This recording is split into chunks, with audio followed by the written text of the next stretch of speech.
যারা কিনা English free hand writing এ দুর্বল, আজকের এই ভিডিওটি শুধুই তাদের জন্য। কারণ ইংলিশ ফ্রি হ্যান্ড রাইটিং এ দুর্বলদেরকে সবল করার জন্য চমৎকার একটা কৌশল আছে এই ভিডিওতে। আমরা ইংলিশ ফ্রি হ্যান্ড রাইটিং এর কিভাবে শূন্য থেকে প্রস্তুতি নিতে হয় সেই বিষয় নিয়ে আমরা আলোচনা করব।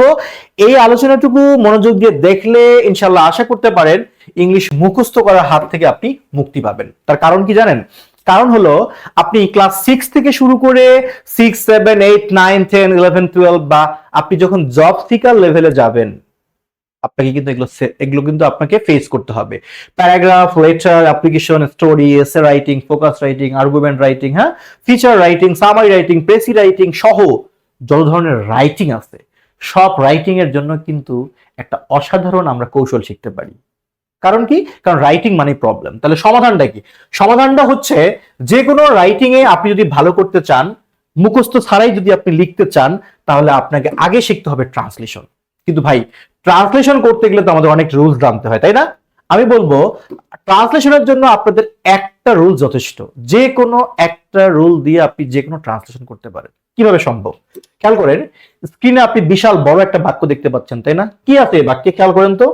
অসংখ্য যানবাহন দ্বারা নির্বিচারে কার্বন নিঃসরণের জন্য বৈশ্বিক উষ্ণতার কারণে জলবায়ু পরিবর্তন বাংলাদেশের মতো দুর্বল অর্থনীতির দেশগুলোকে প্রতিনিয়ত হুমকি দিচ্ছে, যদিও তারা খুব কম পরিমাণ কার্বন নিঃসরণ করে।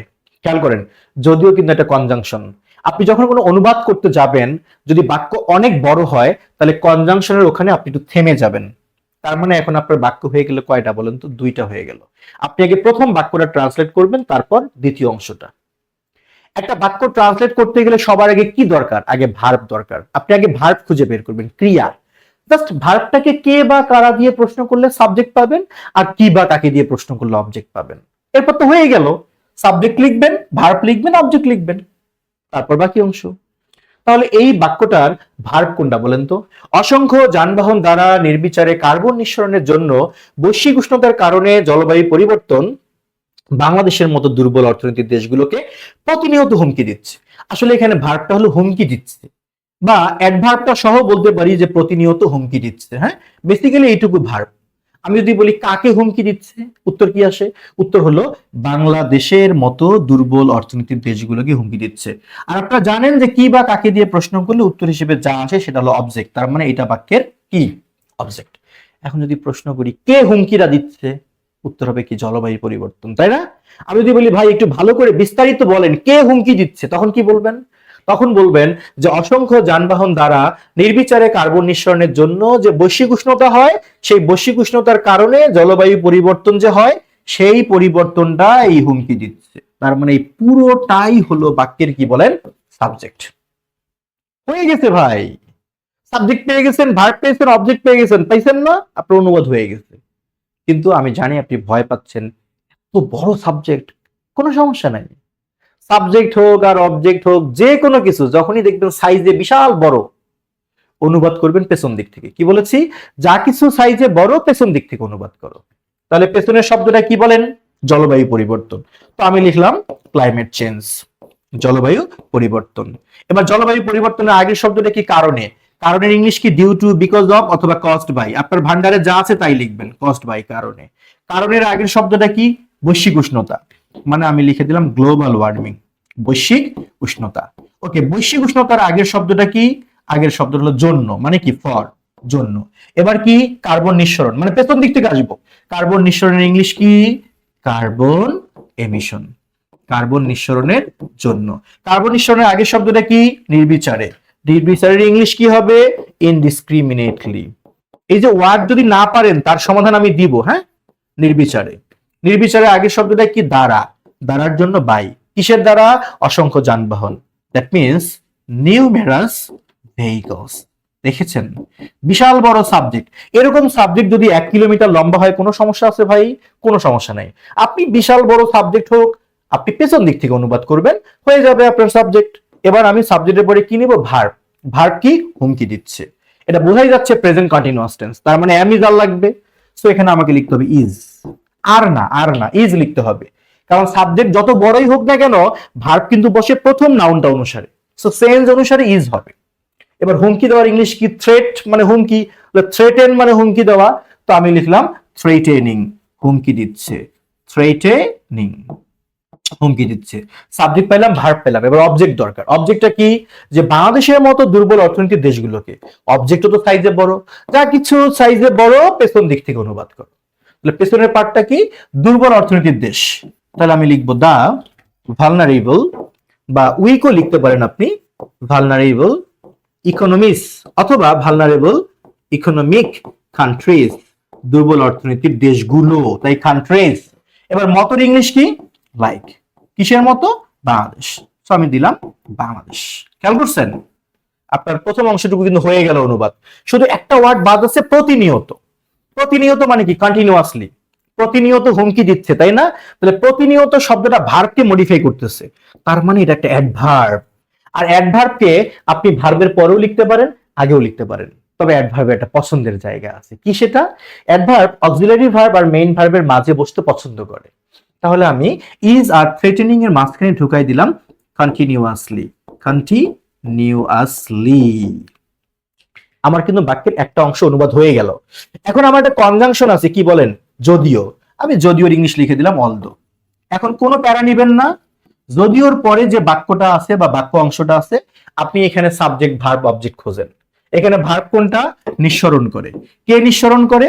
তারা, মানে এটা সাবজেক্ট। কি নিঃসরণ করে? খুব কম পরিমাণ কার্বন, মানে এটা কি? এটা অবজেক্ট। তার মানে এরকম কনজাংশন থাকলে আপনি ভেঙে ভেঙে অনুবাদ করবেন। তাহলে আমি এখানে এখন সাবজেক্ট নিব, ভার্ব নিব, আবার কি নিব? অবজেক্ট নিব। তো আমার সাবজেক্ট কে? তারা, দে। এবার ভার্ব কোনটা? নিঃসরণ করে, এমিট। কি নিঃসরণ করে? খুব কম পরিমাণ কার্বন, আ লিটল কার্বন। খেয়াল করেছেন কি সুন্দর একটা বাক্য হয়ে গেল? Climate change caused by global warming for carbon emission indiscriminately by numerous vehicles is continuously threatening the vulnerable economic countries like Bangladesh, although they emit a little carbon. এভাবে নিমিষেই যে কোনো বাংলা বাক্যকে আপনি ইংলিশে অনুবাদ করতে পারবেন। কখন? যদি আপনার একজন মেন্টর থাকে, একজন এমন ইনস্ট্রাক্টর থাকে যে আপনাকে পেইন দিতে চায় না, এক গাদা রুলস শেখাতে চায় না, ন্যাচারাল ওয়েতে শেখাতে চায়, তার কাছে সম্ভব। এবং সেটা আপনি পাবেন ইনশাল্লাহ ইএনজি লার্নিং এ, সেটা ইনশাল্লাহ আপনি পাবেন আমার কাছে। আমি চেষ্টা করি সবসময় যে রুলস এর বাইরে গিয়ে, মানে মানে এক গাদা রুলস এর ঝামেলা থেকে কিভাবে মুক্তি পাওয়া যায়, ন্যাচারাল ওয়েতে কিভাবে লেখা যায়। এখন সমস্যা হলো ভাই, আমি যে বাক্যটা যখন লিখলাম তখন আপনারা খেয়াল করছেন যে অনেকগুলো ওয়ার্ড আপনার হয়তো অজানা। সবার মনে একটাই প্রশ্ন যে রাইটিং এর সবচেয়ে বড় সমস্যা কি? সবচেয়ে বড় সমস্যা হলো লিখতে গেলে আমরা আটকে যাই কোথায়? ভোকাবুলারিতে। এর সমাধান কি? ভাবছেন ডিকশনারি মুখস্থ করবেন? একদমই না। আসলে রাইটিং এর ভোকাবুলারি সমাধানের জন্য আপনাকে শিখতে হবে টপিক বেসড ওয়ার্ডস। মানে কি? মানে আপনাকে কিছু সিলেক্টিভ টপিকের উপর গুরুত্বপূর্ণ ওয়ার্ড ফ্রেজ শিখতে হবে। যেমন ধরেন ক্লাইমেট চেঞ্জ নিয়ে, ক্লাইমেট চেঞ্জ বা mass revolution and public rights, অর্থাৎ গণ অভ্যুত্থান, জন অধিকার নিয়ে আপনি কিছু লিখতে গেলে কোন ওয়ার্ডগুলো আপনাকে শিখতে হয়, সেই ওয়ার্ডগুলো আপনাকে আগে থেকে শিখতে হবে। যেমন ডেমোক্রেসি, গণতন্ত্র, অ্যারিস্টোক্রেসি, অভিজাততন্ত্র, প্লুটোক্রেসি, এরকম যে ওয়ার্ডগুলো পড়লে আপনি রেভলিউশন কিংবা গণ অধিকার নিয়ে কিছু লেখা আসলে লিখতে পারবেন, এটা একটা টপিক। এই টপিকের উপর আপনাকে ওয়ার্ড ফ্রেজ শিখতে হবে। আপনাকে শিখতে হবে ক্লাইমেট চেঞ্জ এন্ড ন্যাচারাল ক্লাইমেটিস এর উপর বিভিন্ন রকম ওয়ার্ড ফ্রেজ। আপনাকে শিখতে হবে গ্লোবাল ওয়ার্মিং, বৈশ্বিক উষ্ণতা, কার্বন এমিশন, কার্বন নির্গমন। এই যে ওয়ার্ডগুলো শিখলে আপনি climate change, global warming, nature নিয়ে যে কোনো কিছু লিখতে পারবেন, সেটা হোক এসে, প্যারাগ্রাফ, লেটার, ফোকাস, আর্গুমেন্ট, পারবেন লিখতে। এরকম করে social development and social business, আমরা আপনাকে এই কোর্সে গুরুত্বপূর্ণ সকল টপিকের উপর টপিক বেস ওয়ার্ড ফ্রেজ শেখাবো। অর্থাৎ প্রশ্ন হতে পারে আপনার যে কতগুলো ওয়ার্ড? প্রতিটা টপিকের উপর মোর দ্যান 100 ওয়ার্ডস থাকবে। প্রশ্ন হলো কেমন হবে আমাদের স্টাডি প্ল্যান? আপনারা বুঝতেই পারছেন এতক্ষণ ধরে আমি যে আলোচনা করতেছি, এর কারণ হচ্ছে আপনাদের প্রিয় অনলাইন বেসড ইংলিশ শেখার প্রতিষ্ঠান ইএনজি লার্নিং ট্রান্সলেশন এবং ফ্রি হ্যান্ড রাইটিং এর একটা নতুন কোর্স লঞ্চ করতে যাচ্ছে। এই কোর্সটি বেসিক্যালি যারা শূন্য থেকে ফ্রি হ্যান্ড রাইটিং শিখতে চায়, যারা লজ্জায় কাউকে জিজ্ঞেস করতে পারে না স্যার সাবজেক্টটা কি, অবজেক্টটা কি, কমপ্লিমেন্টটা কি, তাদের কথা মাথায় রেখে আমরা এই কোর্সটা লঞ্চ করতে যাচ্ছি। যারা ইংলিশে দক্ষ তাদের জন্য আমাদের এই কোর্সটা না, আমাদের অন্য কোর্স আছে। এটা শুধু অদক্ষদের জন্য, দুর্বলদের জন্য, যাদেরকে আমরা শূন্য থেকে 1 2 3 4 5 করে রেডি করতে চাই। কি এমন হবে আমাদের স্টাডি প্ল্যানটা, এটা সবার মনে প্রশ্ন। এই কোর্সে আমরা লেকচার রেখেছি 30টা লেকচার। প্রতিটা ক্লাস 2 ঘন্টার করে। 30টা ক্লাসে আমরা কি শেখাবো? আমরা শেখাবো translation and free hand writing, Bangla থেকে ইংলিশ অনুবাদের উপর 12টা ক্লাস। আশা করি এই 12টা ক্লাস করলে আপনি যে কোনো বাংলাকে ইংলিশ অনুবাদ করতে পারবেন ইনশাল্লাহ। কেন পারবেন না? কারণ 12টা ক্লাসে একদিকে যেমন আমরা ট্রান্সলেশন প্র্যাকটিস করাবো, আবার প্রতি ক্লাসেই আপনাকে আমরা টপিক বেস ওয়ার্ড ফ্রেজ দিব। অর্থাৎ 30টা লেকচার মানে আপনি বুঝতেছেন 30টা টপিকের উপর আপনি ওয়ার্ড ফ্রেজ পাবেন আমাদের পিডিএফ শিটে। ইংলিশ থেকে বাংলা অনুবাদের উপর 3টা ক্লাস, রিডিং কম্প্রিহেনশন থেকে কিভাবে আমরা থিমেটিক কোশ্চেনের উত্তরগুলো প্যারাফ্রেজিং করে লিখবো, কিভাবে প্যাসেজের আমরা সামারি লিখবো, এর উপর 3টা ক্লাস।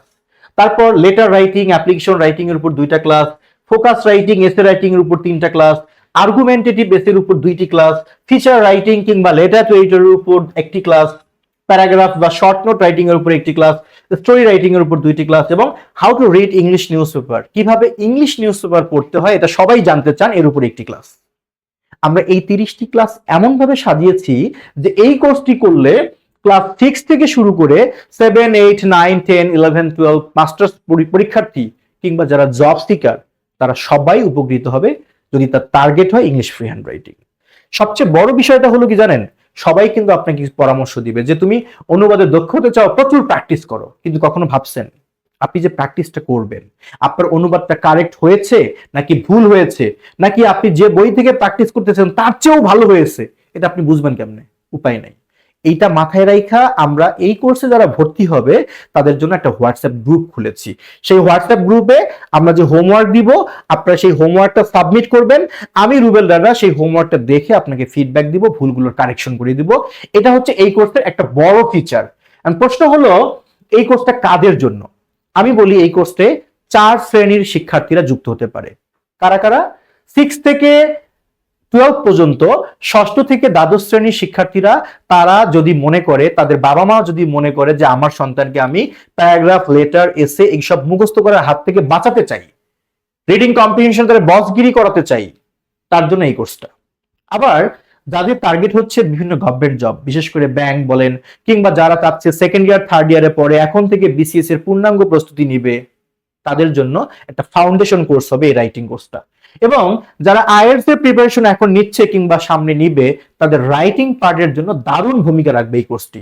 তার মানে একটি কোর্স করে এগুলো সমাধান হবে। অবশ্যই আমরা এই কোর্সটা শুরু করব 0 থেকে অ্যাডভান্স পর্যন্ত চলবে। একটা সতর্কতার বিষয় বলে দেই, আবারও বলি, আমাদের এই কোর্সটা ডিজাইন করা হয়েছে শুধু তাদের জন্য যারা ইংলিশে খুবই দুর্বল। আমি কথা দিচ্ছি এই কোর্সে আমরা সবলদেরকে নিব না। কেন নিব না ভাই? তাদের অপরাধ নেই। সবলরা যুক্ত হলে দুর্বলদেরকে পড়ানো যায় না, কারণ সবলরা চায় অ্যাডভান্স কিছু, বাট দুর্বলরা চায় বেসিক কিছু। আমি পড়ে যাই বিপদে, যার কারণে অনেক স্টুডেন্টদের অনুরোধে আমি এই কোর্সটা চালু করেছি। এখানে শুধু দুর্বলরা যুক্ত হবে, যাদেরকে নির্দ্বিধায় আমি শেখাবো, ওরা নির্দ্বিধায় আমাকে প্রশ্ন করবে, এমনকি জিজ্ঞেস করবে স্যার সাবজেক্ট কি, আমি বুঝি না, আমাকে বুঝাই দেন, আমি বুঝাই দেবো। অর্থাৎ দুর্বলদের জন্য এই কোর্স, আর সবলদের জন্য আমাদের আলাদা অ্যাডভান্স ব্যাচ রয়েছে। সবকিছু ঠিকঠাক থাকলে এই কোর্স করলে আপনি বলতেই পারেন আপনার রাইটিং ইজ ইকুয়াল হবে আ পিস অফ কেক। মানে কি? একদম অত্যন্ত সহজ। এরকম অনেক কলোকেশন ফ্রেজও আমরা শিখবো এই কোর্সে। আমাদের এই কোর্সে যুক্ত হওয়ার জন্য জাস্ট কমেন্ট বক্সে কোর্স ফি কত, দয়া করে এইটা না লিখে একটু কষ্ট করে নিজের স্বার্থে একবার ফোন দিবেন 01605299524। যদি ফোনের টাকা ব্যয় করতে না চান, প্রয়োজনে একটা মিসড কল দিয়ে রাখেন, আমাদের কোর্স কোঅর্ডিনেটর ব্যাক করবে। কিন্তু আমি বলি কি ভাই, শুধু কমেন্ট করে কোর্স ফি কত এইটুকু দিয়ে কোর্সের কিছু বোঝা যায় না। এটা আমাদের হোয়াটসঅ্যাপ নাম্বারও, আমাদেরকে হোয়াটসঅ্যাপে নক করতে পারেন। আর এই ক্লাসগুলো হবে অবশ্যই জুমে, ফেসবুক লাইভে না। কারণ ফেসবুক লাইভে স্টুডেন্টরা মনের কথাগুলো জিজ্ঞেস করতে পারে না, প্রশ্ন করতে পারে না। সো ক্লাস হবে zoom interactive class, online class জুমে হবে, যেখানে স্টুডেন্টরা মন খুলে আমাকে প্রশ্ন করবে, আমি তাদেরকে যাচাই করার জন্য জিজ্ঞেস করব। উভয়ের মধ্যে কথোপকথন না হলে সেটাকে ক্লাস বলা যায় না। সো ক্লাস যদিও জুমে হবে, প্রতিটা ক্লাস আপনাদের সাথে রেকর্ড করা থাকবে ফেসবুক সিক্রেট গ্রুপে। রেকর্ডটা আজীবন থাকবে, আপনি যত বছর চান দেখতে পারেন সেই রেকর্ডগুলো।